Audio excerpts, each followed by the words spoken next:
যে পরিবারের মধ্যে স্ত্রী তার স্বামীকে যথাযথভাবে না মানে, স্বামীর আদবের লেহাজ না করে, স্বামীর সাথে কথায় কথায় ঝগড়া করে, স্বামীর সাথে বেয়াদবি করে এবং স্বামীকে কষ্ট দেয় বাচ্চাদের সামনে, এই বাচ্চারা বেয়াদবি শিখে 2 দিন পরে তার মায়ের সাথে এই কাজগুলো সে রিটার্ন দেয়।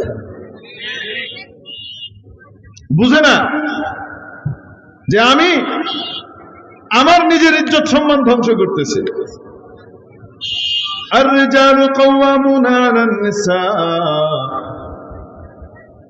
আল্লাহ রাব্বুল আলামিন পারিবারিক শৃঙ্খলা বজায় রাখবার জন্য সবগুলা জায়গাতে একজনকে দায়িত্ব দেওয়া আছে না নাই? পরিবারের ভিতরেও কাউকে দায়িত্ব দেওয়া দরকার কিনা? রব্বুল আলামিন এই দায়িত্বটা দিয়েছেন পুরুষকে, বাড়ির পুরুষকে, স্বামীকে। স্বামীকে যখন অপমান করবে, লাঞ্ছিত করবে, বাচ্চাগুলা বেয়াদবি শিখবে, কিছুদিন পরে সে তার মায়ের ইজ্জত করবে না, বাপের ইজ্জত করবে না। মেরে মুখতারাম দোস্ত, এই জন্য সম-অধিকার, ইকুয়ালিটি, এই সমস্ত কথাবার্তা যেগুলো বলা হয়, এগুলো শুধু একটা জায়গা পর্যন্ত সীমাবদ্ধ নয়, এগুলো তো গোটা সমাজ ব্যবস্থাকে ধ্বংস করে দেওয়ার নামান্তর। যার কারণে ওদের ওখানে কোনো পারিবারিক বন্ধন বলে কিছু নাই। আমেরিকাতে যা, ইউরোপে যা, পারিবারিক বন্ধন নামে কিছু নাই। খামাখা নাম কাওয়াজতে বিয়ে শাদী হয়, কিন্তু আমরা যেমন 4-5 বছর পর পর, 2-3 বছর পর পর নতুন গাড়ি বদল করি, আবার আর 1 বছর পর পর কাপড় বদল করি না। ঈদ আইলো, অমুক টাইম আইলো, তো কাপড় একটা বদল করে আবার নতুন কাপড় নিলাম, চেঞ্জ করি, গাড়ির মডেল চেঞ্জ করি। ফ্রিজ একটা পুরানো হয়ে গেলে এটা বদলায়, আবার আরেকটা লই আই। ওরা কয়দিন পর পর জামাই আর বউ বদল করে। হ্যাঁ, সত্যি কথা বলতেছি, বাস্তব। নিশ্চয় দেহে তারপরে কইতেছি, এমন না যে না দেহে আন্দাজে কেউ অভিনয় না করতেছি। কয়দিন পর পর তাদের কি হচ্ছে, বদলও লাগে না। কি লাগে না? বদলও লাগে না। একজনের সাথে সংসার করতেছে, আরেকজনের সাথে ডেটিং করতে চলে গেছে। ওইটা কি? ওইটা হলো আমার হাজবেন্ড, আর ও হলো আমার বস, ও হলো আমার এটা আমার হাজবেন্ড, ওটা হলো আমার বস। এর সাথে বৈবাহিক সম্পর্ক, আর ওর সাথে লিভ টুগেদার।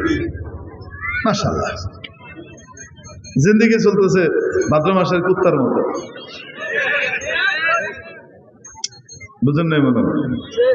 ভাদ্র মাসের কার্তিক মাসে কুত্তার দশা কুদায়, কিন্তু দেখবেন যখন কুত্তার দশা কুদায় তখন কুত্তা কি করে দেখবেন, আজকে এই কুত্তির পিছনে 4-5 দিন পরে আরেক কুত্তির পিছনে ঘুরতেছে, আরেক কুত্তির পিছনে ঘুরতেছে। এই কুত্তি দেখা যায় এই কুত্তার লগে কিছুদিন পরে আরেক কুত্তা, আরেক কুত্তা।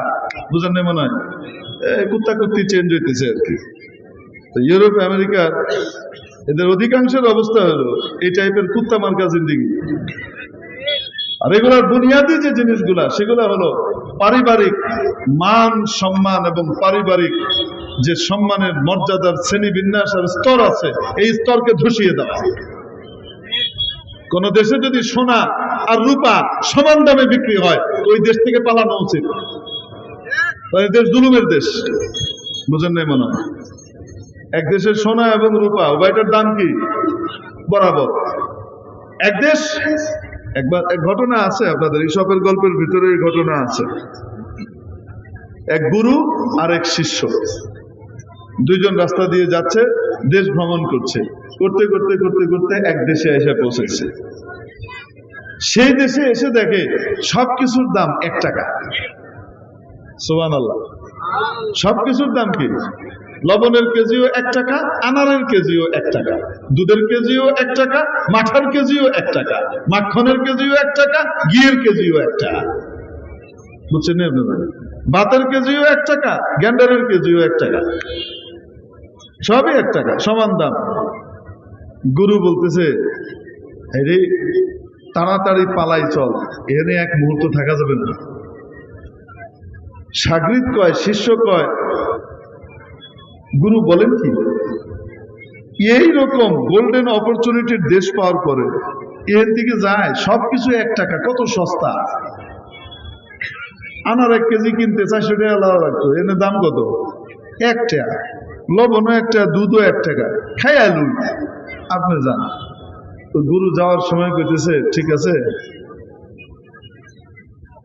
থাক, তুই তো থাকবি, তুই বিপদে পড়লে আমারে খবর দিস। এই যে তোরে বিপদে পড়লে আমারে কি দিস, খবর দিস। এটা জুলুমের রাজ। এই জুলুমের রাজ্যে যার যা মর্যাদা, সেই মর্যাদা নিরূপণ করা হচ্ছে না। সোনা আর রূপার দাম এক হইতে পারে না, ঘি আর লবণের দাম এক হইতে পারে না, দুধ আর মাঠার দাম এক হইতে পারে না। বুঝেন নাই? এগুলোর ভিতরে মান মর্যাদা আছে, তারতম্য আছে। সবগুলোর দাম এক, তার মানে এনে জুলুম, এনে দাম দেব না বাঘ। আমি গেলাম, তুই থাকিস, বিপদে পড়লে খবর দিস। ইনশাল্লাহ বিপদে পড়বো না, তাক্কাল তো আল্লাহ, আল্লাহর উপরে ভরসা করে আছে, কিচ্ছু হইব না। দেখবেন যে তাবলিগওয়ালা আছে, এরা আমাদের হুজুরদেরকে মাঝে মাঝে তাওয়াক্কুলি গায়। কি গায়? চাকরিও ঠিক, ব্যবসাও ঠিক, বাণিজ্যও ঠিক, ক্ষেত খামারও ঠিক, সব কিছু ঠিক আছে। দিনে 2.5 ঘন্টা আল্লাহর রাস্তায় দিয়ে কুত্তুরানি কারে কয়, 2.5 ঘন্টা মেহনত করছে। তার দুনিয়ার সব কিছু ঠিক রেখে দিনের জন্য বাইর করছে কত ঘন্টা? 2.5 ঘন্টা। রাখবেন না, হাসা কথা শোনেন, কষ্ট লাগবে একটু। 2.5 ঘন্টা। আর এত মাওলানা সাহেব তার ফ্যামিলির খবর নিতে পারে না, বাচ্চার খবর নিতে পারে না, মাদ্রাসায় পড়ে রয়েছে, মসজিদে পড়ে রয়েছে। ঘুম থেকে ওঠার পর কোথায় গেছে? ঘুম থেকে ওঠার পর বাচ্চাদের ক্লাস সবক শুনতে গেছে, কোরআন শরীফের সবক শুনছে। ফজরের আগে 1 ঘন্টা কোরআন শরীফ শুনে ফজরের নামাজটা পড়ে তারপরে আবার যাইতেছে 7 সবক শুনবে। 7 সবক শুনে তার দেখাশোনা করবে। বাচ্চারা 9টার সময় ঘুমাইতে যাবে, সেই তদারকি করবে। আবার 12টার সময় হুজুর ছাত্রদেরকে উঠাই দিচ্ছে, কোরআন শরীফ শুনতেছে, শোনাইতেছে। দিনের জন্য সময় দিতে দিতে দিতে সারা দিনে সে 2.5 ঘন্টা সময় তার দুনিয়ার জন্য বের করতে পারতেছে না। কিন্তু সে ফজরের পরে আমার মশরায় বসে নাই। আর আমি চিন্তা করতেছি, হুজুরের উম্মতের ফিকির কমে গেছে, হুজুরে এখন আর উম্মতের ফিকির করছে না, ওনারা নিজের পেটের ফিকির করছে। এই টাইপের ইচড়ে পাকা তাবলিগি আছে না নাই? সব দিকেই আছে, হুদাহি দিকে না, আমগুবিতেও আছে।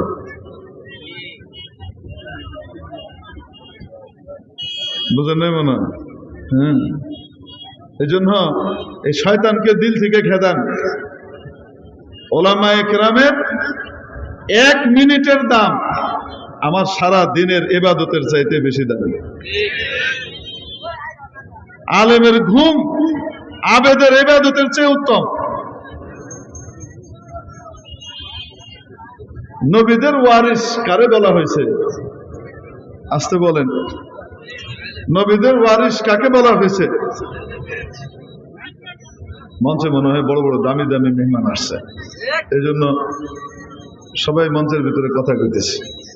তবে আমি বয়ান শেষ করে দিব দ্রুত, আপনাদেরকে বিরক্ত করব না, মেহমানদেরও কথাবার্তা শুনতে হবে, বক্তব্য শুনবেন ইনশাআল্লাহ তাআলা। কনসেন্ট্রেশন নষ্ট হয়ে গেলে মুশকিল আলোচনার একবার। যাই হোক, মুহতারাম হাজরিন, তো বলছিলাম যে মানুষের আমলের গণনা হবে না ওজন হবে? ওজন হবে। তো সিজদা যদি করতে হয় তাহলে একমাত্র কাকে সিজদা করতে হবে? এখান থেকে গেছিলাম যে রাসূল সাল্লাল্লাহু আলাইহি সাল্লাম বলেছেন, যদি আল্লাহ ছাড়া আর কাউকে সিজদা করার অনুমতি থাকতো আমি স্ত্রীদেরকে আদেশ করতাম স্বামীদেরকে সিজদা করো। তার মানে ইকুয়াল, বলেন না কেন? তার মানে ইকুয়াল, মর্যাদা সমান না তারতম্য আছে? প্রত্যেকে যার যার জায়গায় তার মর্যাদা আছে। পারিবারিক নেতৃত্ব যদি নষ্ট হয়ে যায়, পারিবারিক ভারসাম্য যদি নষ্ট হয়ে যায়, মানামানির বিষয় যদি শেষ হয়ে যায়, সেই পরিবারের থেকে বেয়াদব পয়দা হইতে থাকে। এবং তারপরে কিছুদিন পরে কেউ কাউকে মানবে না, ডিভোর্স। এই ডিভোর্সের হার আমাদের এই দেশে আগে বেশি ছিল না এখন? আসতে বলেন, আগে বেশি ছিল না এখন? কেন? আগে মানামানির বিষয় ছিল, রাগারাগি তো হয় স্বামী স্ত্রীর মধ্যে। বেগম সাহেবেরা তো রাগ হবেই, আল্লাহ তাআলা পয়দাই করছে মাঝে মাঝে রাগ করার জন্য। মাঝে মাঝে রাগ করবে, রাগ যখন করবে তখন কিছুই মনে থাকবে না অতীতে আপনি কি কি ভালো করছেন।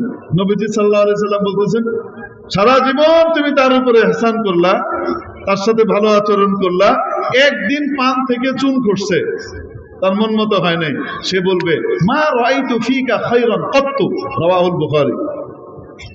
আমি জীবনে তোমার মধ্যে ভালো কিছু দেই নাই, আমি বুঝে সংসার করে গেলাম, যদি আমি না হইতাম কবে যে হালায় হয়ে যেত।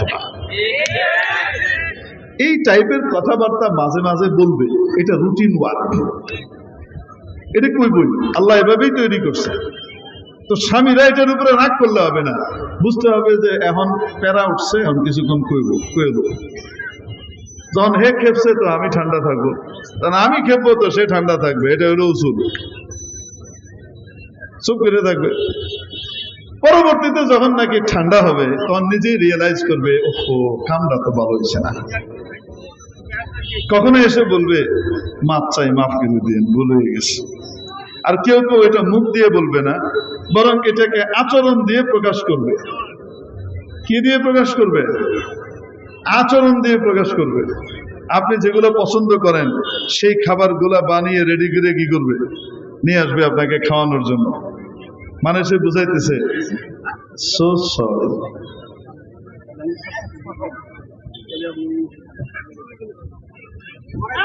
কি বলবো? আচ্ছা, না না না না, হুজুর জরুরি কথা বলতেছেন, এখানে কার পরে কে কিভাবে করবে এটা সিস্টেমের ব্যাপার আছে, জরুরি আলোচনা হচ্ছে। যাই হোক, তো বলতেছেন এই কথা, এই মানামানিটা অত্যন্ত গুরুত্বপূর্ণ। আমাদের ভিতর থেকে এই জিনিসটাকে দূর করার জন্য পাশ্চাত্য চেষ্টা করে যাচ্ছে বিভিন্ন শিরোনামে। অতএব আমাদেরকে সতর্ক থাকতে হবে যেন আমরা পাশ্চাত্যের পাতায় ফাঁদের ভিতরে পা না দিই।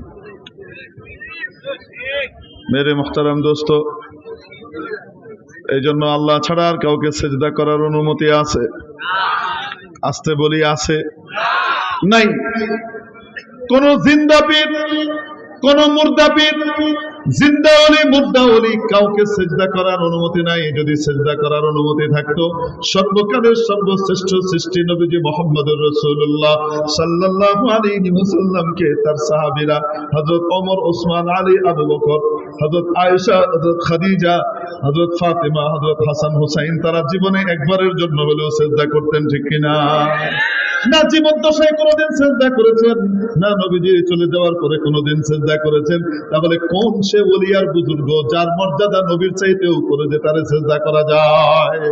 শিরক, এটা প্রকাশ্য শিরক। আমরা অনেক সময় বুঝি না, আমরা মনে করি ওরসে গেছি, ভালো কামে গেছি, ইমানটা থুই আয়া বলি। এটি কইলে আবার বলে হুজুর আপনারা খালি কন্দুর করে বেড়ান, আপনারা খালি এর ওর বিরুদ্ধে বলেন, আর ভালো লাগে না। তুমি দুনিয়ার ভেজাল দুধ, নকল দুধ, আসল দুধ এটা পার্থক্য করার সময় তুমি কয় এটা ভেজাল দুধ লয়েছে, এটা আসল দুধ লয়েছে, তুমি এটা পার্থক্য করে দিবা। আর তখন আলেম ওলামার ভিতরে কারা সহি কথা বলতেছে, কারা ভুল কথা বলতেছে, এটার পার্থক্য করে তোমাকে ধরায় দিলে তুমি তখন কইবা যে হুজুররা বদনাম করে না। তোমার ইমানটা তুমি থুইয়া এসে জাহান্নামে চলে যেতেছো। শয়তান কোনোদিন তোমার কাছ থেকে ঈমান কেড়ে নিতে পারতো না একজন মুসলমানের কাছ থেকে। কাউকে যদি বলা হয় 1000 কোটি টাকা দিব 10 মিনিটের জন্য বেঈমান হবেন, কে রাজি আছেন? 10 কোটি টাকা দিব, 1000 কোটি টাকা দিব 10 মিনিটের জন্য বেঈমান হবেন, কে কে রাজি আছে বলেন? একজনও রাজি হবে? আর ওই যে রমজান মাসে দিনের বেলায় রোজানার হেমত খায়, হেও রাজি হবে, এক তারিখে আমি বেঈমান হব না, তোর চেহাতর, ঠিক কিনা? শয়তান জানে পারবে না, শয়তান সুন্দর সিস্টেম করছে, তার এজেন্সি খুলছে বিভিন্ন জায়গাতে। কি খুলছে?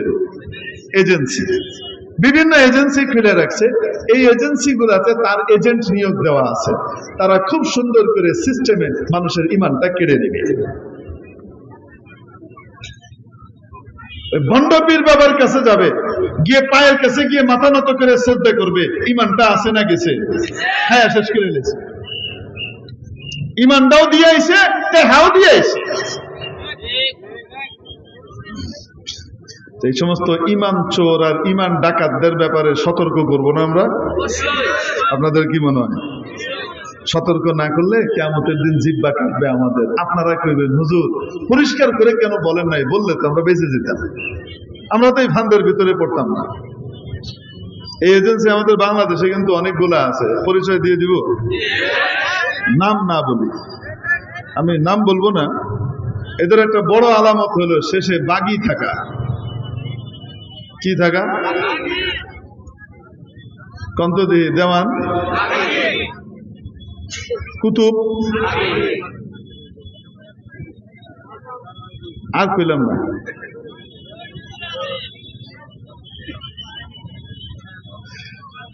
এই টাইপের এগুলা থেকে, নকল দুধ থেকে সাবধান থাকতে হবে। যেমন আসল পীর আছে, ওরকম নকল পীরও আছে। আসল নেককার মানুষ যারা আল্লাহর দিকে মানুষকে রাস্তা দেখায় এবং সত্যিকার অর্থে আল্লাহর পথে তাকে উঠায় দেওয়ার ব্যবস্থা করে, ইনারা হলেন আসল। যারা হলেন রাসূল সাল্লাল্লাহু আলাইহি ওয়াসাল্লামের তরিকার বাইরে এক কদম রাখে না, এটা আসল। সুন্নাতের খবর নাই, নামাজের খবর নাই, সারা রাত কোন কিটাই না, গাঞ্জা খায়া পড়ে রয়েছে, ফজরের নামাজের সময় চোখ লাল করে পড়ে রয়েছে। ও সারা রাত মারেফতের গান করলা, একটু নামাজ পড়বে না? নামাজ পড়বে না? আচ্ছা, মারেফত ওয়ালাদের বিষয় বুঝছি না তোরা। এত বড় মারেফত নবীও বুঝে নাই, রসুলের চেয়ে বড় মারেফত বুঝে। এই টাইপের লোক আমাদের দেশে নাই মনে হয়। শিরক, কবর পূজা, কবরে সেজদা করা শিরক। আল ইশরাকু বিল্লাহ ওয়া হুকুকুল ওয়ালিদাইন, মা বাবার নাফরমানি করা, মা বাবাকে কষ্ট দেওয়া, মা বাবার সাথে বেয়াদবি করা। সিরিয়ালের মধ্যে কবিরা গুনার মধ্যে দেখেন 2 নম্বরে এটা। যে সন্তান মা বাবাকে কষ্ট দেয়, মা বাবার নাফরমানি করে, সেই সন্তানের জন্য আযাব রব্বুল আলামিন আখিরাত পর্যন্ত দেরি করেন না। আল্লাহ রব্বুল আলামিন তার আযাব দুনিয়া থেকে শুরু করেন, তার রিজিককে সংকীর্ণ করে দেন, অপমানের রিজিক দেন।